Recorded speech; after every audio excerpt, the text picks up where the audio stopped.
आज हम डिस्कस करने जा रहे हैं chapter 2 units and measurement physics class 11 exercises question number 2.11 onwards. Question है length breadth and thickness of a rectangular sheet of metal are 4.234 metre 1.005 metre and 2.01 centimeter respectively. Give the area and volume of the sheet to correct significant figures. So हमारे पास ये है length, ये है breath और ये है हमारे पास height करके थिकनेस हम कह सकते हैं। तो यहाँ पे अगर हम एरिया की बात करें, total surface area of let's say this sheet, ये हो जाएगा हमारे पास 2 times length into breadth plus ये बनेगा breadth into height plus we have here height into length करके। तो इसको जब हम सब्स्टिट्यूट करेंगे इन वैल्यूज को तो ये हमारे पास आएगा 2 इंटू लेंथ है मेरा 4.234, चलिए पुट करते हैं वैल्यू, तो ये है 4.234, ब्रेथ है हमारा 1.005, तो ब्रेथ है 1.005। सिमिलर वे फिर b इंटू h करना है तो 1.005, फिर इस 2.01 सेंटीमीटर को मैं मीटर में ले जाता हूँ तो 100 से डिवाइड किया जाएगा तो ये आया 0.0201, ताकि सिग्निफिकेंट फिगर सेम रहे। अभी भी 3 है, पहले भी 3 थे। फिर हाइट इंटू लेंथ करना है तो 0.0201 इंटू लेंथ है 4 हमारे पास 234, तो इसको जब सिंप्लीफाई किया जाएगा तो ये जो सरफेस एरिया जो शीट का निकल के आएगा ये आएगा हमारा ऑन कैलकुलेशन, इसको लिख सकते हैं 4.25517, फिर हमारा बन जाएगा 0.02620, फिर हमारे पास आएगा 0.08510। इसको जब हम सिंप्लीफाई करेंगे फर्दर ये हो जाएगा 4 लिखा जा सकता है 360। नेक्स्ट इसको जब हम कैलकुलेट करने जाएंगे तो ये आएगा हमारा 8.72, हम बोल सकते हैं स्क्वायर मीटर। तो ये आ गया हमारे पास एरिया ऑफ द शीट। अब सिमिलर वे हम वॉल्यूम ऑफ द शीट निकालते हैं to let's say correct significant figures. तो यहाँ पे हम देख रहे थे इसमें हमारे 3 सिग्निफिकेंट फिगर्स थे, तो हमारे आंसर में भी टोटल 3 सिग्निफिकेंट फिगर्स होंगे। Least number of significant figures की बात होती है। नेक्स्ट अगर वॉल्यूम की बात की जाए तो length into breadth into height कहलाएगा।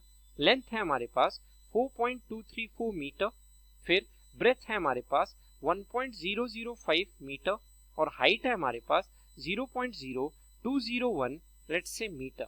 इसको सिंप्लीफाई किया जाएगा ये आएगा 0.0855 क्यूबिक मीटर। तो यहाँ पे हम बोल सकते हैं कि least number of significant figures हमारे इसमें थे 0.0201 में 3, तो हमारे इसमें भी 3 सिग्निफिकेंट फिगर्स तक ही होने चाहिए। तो देयरफॉर यहाँ से हम कह सकते हैं हमारा एरिया और वॉल्यूम इस शीट का correct to let's say our significant figures, दोनों में 3 सिग्निफिकेंट फिगर तक आंसर लाके छोड़ देना है, तो ये हमारे फाइनल आंसर हो जाएंगे। तो आई गेस समझ आया, यहाँ तक स्क्रीनशॉट ले लीजिए।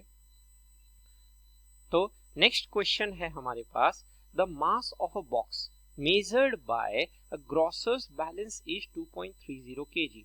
2 gold pieces of masses 20.15 gram and 20.17 gram are added to the box. What is the total mass of the box? The difference in masses of the pieces to correct significant figures. तो यहाँ पे simple सा है कि grocer जो सब्जी बेचता है उसका बैलेंस का वेट है, मास है 2.30 kg। उसने 2 गोल्ड पीस लिए, पहले गोल्ड पीस का मास है 20.15 ग्राम और दूसरे गोल्ड पीस का मास है 20 हम बोल सकते हैं 17 ग्राम। पहला पार्ट का सॉल्यूशन करते हैं, total mass of the box. तो उस बॉक्स का टोटल मास कितना हो जाएगा? ये हो जाएगा हमारा mass of the balance plus हम कह सकते हैं ये 2 गोल्ड पीसेस के masses that is M1 plus यहाँ पे कहा जा सकता है एज M2 करके। तो ग्रॉसर का जो बैलेंस है उसका मास केजी में तो 2.30 kg लिख दिया जाए। उसके बाद हम फर्स्ट लेट्स से जो गोल्ड पीस है उसका मास हमारा केजी में बन के आएगा, 1000 से डिवाइड किया जाए तो ये हो गया 0.02015, ये रहा केजी में। एंड सिमिलर वे जो तीसरा गोल्ड है पीस उसका मास भी केजी में लाया जाए तो 0.02017 ये भी हो जाएगा केजी में।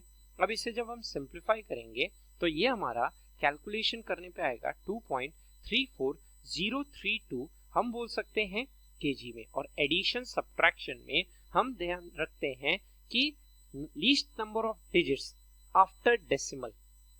तो हमारा फाइनल आंसर हम कह सकते हैं कि least number of digits after decimal की अगर बात की जाए तो यहाँ पे डेसिमल के बाद 2 डिजिट्स हैं, यहाँ पे डेसिमल के बाद हमारे है ना 1 2 3 4 5 डिजिट्स है और यहाँ पे भी 5 डिजिट्स है।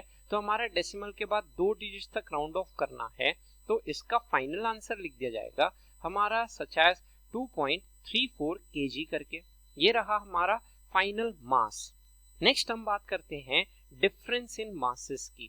तो difference in masses of the pieces, तो इन दो पीस का डिफरेंस इन मास जो आएगा दैट इज हम कह सकते हैं हमारा सेकेंड मास को फर्स्ट मास से सब्ट्रैक्ट किया जाए। सेकेंड मास केजी में अगर हम बात करें तो यहाँ पे केजी में हम बोल सकते हैं कि लेट्स से ये आपका है 0.02017 kg और दूसरा मास है 0.02015 kg। तो ये दोनों kg में बने हुए हैं। तो यहाँ पे हम कह सकते हैं ये जो डिफरेंस आया या 0.0 फिर हम कह सकते हैं 00 let's say 02 let's say kg। तो यहाँ पे हम कह सकते हैं इतना डिफरेंस आएगा। अगर इसे 1000 से मल्टीप्लाई कर दिया जाए तो ये हमारा बन जाएगा 0.02 वी कैन से ग्राम। तो सब्ट्रैक्शन में भी हम वही रूल याद रखेंगे, least number of digits after decimal.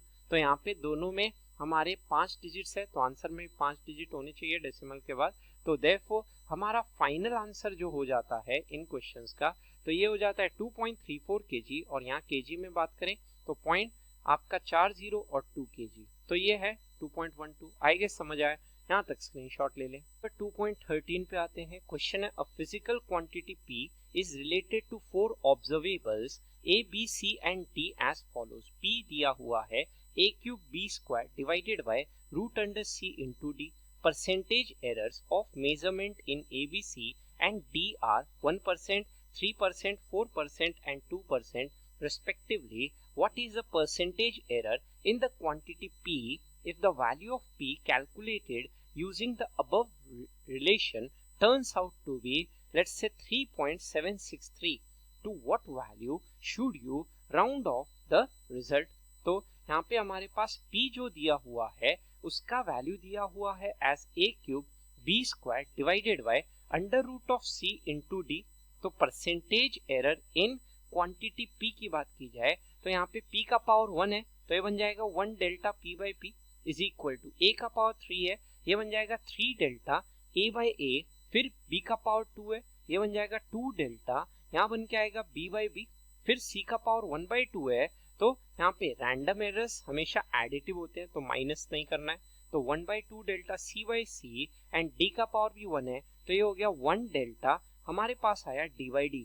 अब percentage error A B C D में दिया हुआ है 1 3 4 एंड 2, सब्स्टिट्यूट की जाए वैल्यूज तो यहाँ पे कहा जा सकता है A में परसेंटेज एरर है आपका 1%, फिर B में परसेंटेज एरर है 3%, फिर C में परसेंटेज एरर दिया हुआ है 4% और D में परसेंटेज एरर दिया हुआ है 2%। तो ये टोटल परसेंटेज एरर हमारा P में आ जाएगा। तो ये आएगा 3 + 6 9, 9 + 2 + 2 दैट इज 9 + 4 हमारा हो जाएगा 13%। तो यहाँ पे कहा जा सकता है जो नेट परसेंटेज एरर हमारा P क्वांटिटी में आएगा निकल के वो है 13% का।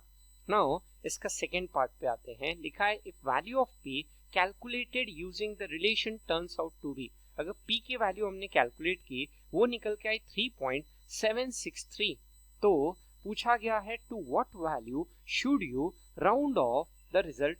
तो यहाँ पे हम कह सकते हैं हमें इसे राउंड ऑफ करना पड़ेगा।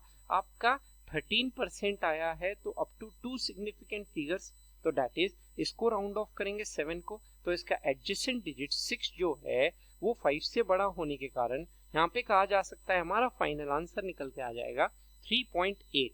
दैट इज यहाँ पे हम कह सकते हैं डेसिमल के बाद हमें 1 डिजिट तक राउंड ऑफ करना था जब एडिशन सब्ट्रैक्शन में देखा जाता है।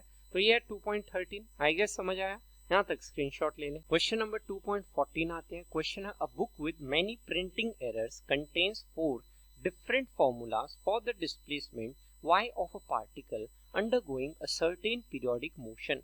y दिया हुआ है as a sin 2 pi t by t, और दूसरा है y equal to a sin let's say vt, y is equal to तीसरा है a by t sin t by a, and चौथा है y equal to a by a root 2 sin 2 pi t by t and cos 2 pi t by t। तो सबसे पहले first में आते हैं, हमें चेक करना है rule out the wrong formulas on dimensional grounds. जो डायमेंशन का एप्लीकेशन सीखा था उसमें फर्स्ट एप्लीकेशन में देखा था डायमेंशन को यूज किया जा सकता है to check whether a relation is dimensionally correct और इनकरेक्ट। तो पहला रिलेशन अगर आपको देखा जाए y इज इक्वल टू लिखा हुआ है एज a साइन ऑफ, ये बोला जा सकता है 2 pi into T divided by, यहाँ पे बन के आएगा t। अब यहाँ पे अगर हम देखें y लिखा हुआ है डिस्प्लेसमेंट, फॉर्मूला फॉर डिस्प्लेसमेंट, मतलब y अगर डिस्प्लेसमेंट है तो डिस्प्लेसमेंट का डायमेंशन l, a जो है वो मैक्सिमम डिस्प्लेसमेंट है तो इसका भी यूनिट मीटर होके इसका भी डायमेंशन l हो जाएगा। और हम जानते हैं साइन के अंदर सारी क्वांटिटी आपकी डायमेंशनलेस होनी चाहिए, क्योंकि साइन के अंदर एंगल होगा, तो इस एंगल को अगर हम देखें 2 पाई तो लेट्स से डायमेंशनलेस है क्योंकि नंबर है, t टाइम हो गया, नीचे t है, तो यहाँ पे देख सकता हूँ ये साइन के अंदर एक डायमेंशनलेस क्वांटिटी बन के आ गई, तो l is equal to l निकल के आया। मतलब ये रिलेशन कहा जा सकता है डायमेंशनली करेक्ट है, क्योंकि यहाँ पे प्रिंसिपल ऑफ होमोजेनिटी फॉलो हो रहा है, इक्वालिटी के both sides dimensionally similar terms present हैं। Coming to second part, second part यहाँ पे है y इज इक्वल टू हमारा है a साइन vt, तो यहाँ पे कहा जा सकता है y हो गया डिस्प्लेसमेंट डायमेंशन l, a हो गया मैक्सिमम डिस्प्लेसमेंट, इसका भी डायमेंशन l ही रहेगा, और साइन ऑफ vt, v क्या है स्पीड है, और स्पीड का डायमेंशन बोले तो मीटर पर सेकेंड है lt-1, और t हो गया टाइम, और साइन के अंदर जो भी क्वांटिटी होगा वो डायमेंशनलेस होना चाहिए, पर यहाँ पे देख रहे हैं यहाँ पे साइन के अंदर डायमेंशन l आ जा रहा है, t-1 t से कट जाएगा तो साइन के अंदर l आ जाएगा, तो यहाँ पे कहा जा सकता है ये जो रिलेशन है ये इनकरेक्ट है, क्योंकि साइन के अंदर एंगल आता है और एंगल हमेशा डायमेंशन लेस होता है, तो ये जो रिलेशन है तीसरा वाला रिलेशन, ये तीसरा वाला रिलेशन कहा जा सकता है इनकरेक्ट है। चलिए थर्ड ऑप्शन पे आते हैं। लेट्स से थर्ड ऑप्शन है हमारे पास y इज इक्वल टू लिखा गया है a अपॉन टी, यहाँ पे है sine of t upon a, तो यहाँ पे हम कह सकते हैं y आपका डिस्प्लेसमेंट है, डायमेंशन हो गया l, a जो है वो मैक्सिमम डिस्प्लेसमेंट है, डायमेंशन l, t टाइम हो गया तो डायमेंशन आपका t है, फिर साइन ऑफ यहाँ पे t टाइम है और a जो है मैक्सिमम डिस्प्लेसमेंट l हो गया, तो यहाँ पे बन के आया l इक्वल टू lt-1, और साइन के अंदर भी हमारा एक डायमेंशनलेस आना चाहिए टर्म, क्योंकि साइन के अंदर जो एंगल होता है वो डायमेंशनलेस होना चाहिए, तो यहाँ पे हम देख सकते हैं यहाँ पे ये डायमेंशनलेस नहीं है, और तो और साइन के पहली वाली जो क्वांटिटी है वो इसके बराबर भी नहीं है, देयरफॉर ये तीसरा जो रिलेशन है ये रिलेशन भी हमारा इनकरेक्ट हो जाता है। लास्ट आते हैं बात करने हमारा y is equal to a root 2 करके, चलिए तो फोर्थ पे आते हैं, y इज इक्वल टू लिखा गया है a रूट अंडर 2, फिर यहाँ पे है साइन ऑफ, यहाँ बोला जा सकता है 2 पाई t डिवाइडेड बाई t, फिर हमारे पास है प्लस कॉस ऑफ, ये लिखा गया है 2 पाई t डिवाइडेड बाई t।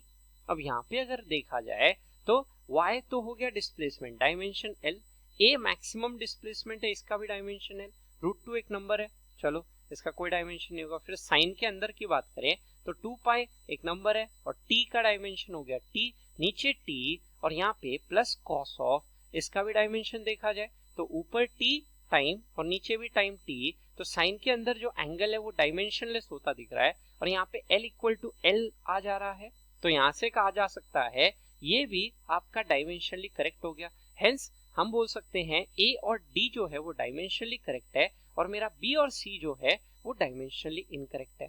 तो ये था आपका क्वेश्चन नंबर 14, आई गेस समझ आया। यहाँ तक स्क्रीनशॉट ले लीजिए। क्वेश्चन नंबर 2.15 आते हैं। क्वेश्चन है, a famous relation in physicist relates moving mass m to the rest mass m naught of a particle in terms of its speed v and the speed of light c. This relation first arose as a consequence of special relativity due to Albert Einstein. A boy recalls the relation almost correctly but forgets to put the constant c here. He writes m is equal to m naught by 1 minus v square power 1 by 2. Guess where to put the missing c. So यहाँ पे हम देख रहे हैं ये जो relation है m equal to m naught, यहाँ पे m जो है वो मूविंग मास को रिप्रेजेंट कर रहा है और m नॉट जो है वो रेस्ट मास को रिप्रेजेंट कर रहा है, divided by 1 minus v square by let's say power 1 by 2 यहाँ पे। तो ये रिलेशन बोला गया है लेट्स से इनकरेक्ट है क्योंकि डायमेंशनली सेटिस्फाई नहीं हो रहा है। देखा जा सकता है m और m नॉट दोनों मासेस हैं, तो यहाँ m है और यहाँ पे भी डायमेंशनली m है, पर नीचे अगर हम बात करें तो नीचे ये v जो है ये स्पीड हो गया और स्पीड का डायमेंशन हम जानते हैं lt माइनस 1, इसका स्क्वायर का पावर 1 बाई 2 बोला जा रहा है। तो ये डायमेंशनली लेट्स से ये तो कैंसिल हो गए। अब लेफ्ट साइड में डायमेंशन 1 है तो राइट साइड में पूरा चीज डायमेंशन 1 होना चाहिए। तो यहाँ पे पूछा जा रहा है ये जो c है कांस्टेंट c जिसे स्पीड ऑफ लाइट कहा जा रहा है वो c को कहाँ रखा जाए ताकि राइट साइड में भी डायमेंशन लेस बन जाए। तो यहाँ पे हमें दिख रहा है ये जो है lt माइनस 1 इसको डायमेंशन से हटाना है तो हम बोल देंगे lt माइनस 1 का यहाँ स्क्वायर हो जाएगा तो ये डायमेंशनली कैंसल हो जाएगा ये पूरा चीज और नीचे भी एक डायमेंशनलेस क्वांटिटी बन जाएगी। तो ये डायमेंशनलेस से डायमेंशनलेस सब्ट्रैक्ट किया जा सकता है, मतलब यहाँ पे हम बोल सकते हैं इस v स्क्वायर के नीचे c स्क्वायर करना होगा। तो जो करेक्ट रिलेशन होगा वो करेक्ट रिलेशन कहा जा सकता है as m is equal to m naught divided by ये बन के आएगा 1 माइनस यहाँ पे कहा जा सकता है v square upon c square power ये हो जाएगा 1 बाई 2 करके। तो डायमेंशनली ये रिलेशन सही नहीं हो रहा था तो हमने ये जो स्पीड ऑफ लाइट है इसको इस स्पीड के नीचे कर दिया सेम पावर करते हुए, तो ये डायमेंशनली कैंसिल हो जाएगा। अब दोनों साइड डायमेंशनली सिमिलर टर्म्स हो गए तो यहाँ से हमें पता चल गया ये जो मिसिंग c था स्पीड ऑफ लाइट उसको कहाँ रखना था और इसी को कहा जाता है थ्योरी ऑफ रिलेटिविटी करके एक चीज थी जो आइंस्टाइन ने बहुत उसके बारे में डिस्कस किया था और ये आगे जाके टाइम ट्रैवल के बारे में बहुत इंपॉर्टेंट रोल प्ले करेगी।